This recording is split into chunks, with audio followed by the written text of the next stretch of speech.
The Prime Minister's office will convene a meeting to review the Press Note 3 today. In 2020, India had mandated government approval for foreign investment from countries like China that share a land border through a press note.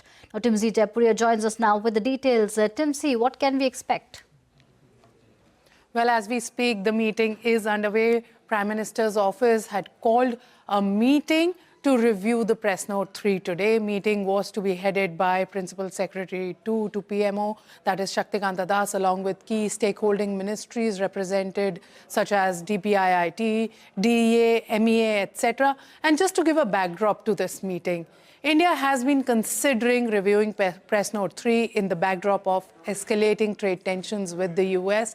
Recently, government's think tank, Niti Aayog, had recommended lifting Press Note 3 restrictions, citing that there are changes in circumstances since the policy was introduced in 2020, that is way back in COVID's time. And Niti Aayog is believed to have also approached PMO seeking this review, and that is post which this review meeting is likely to have taken place today.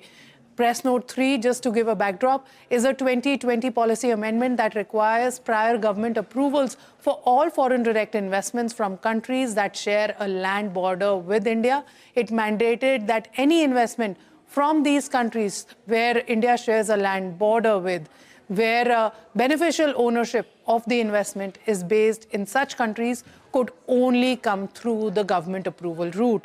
And this review meeting comes at a time when India-China relationships are showing signs of normalization. We recently saw that India and China have resumed direct air services, and that is the crucial country that this review could be actually looking at as to how Chinese investments can come back to in India with some relaxations in Press Note 3.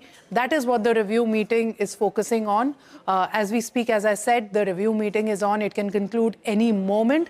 And as soon as it concludes, when we hear back from our sources, we'll keep you updated on it.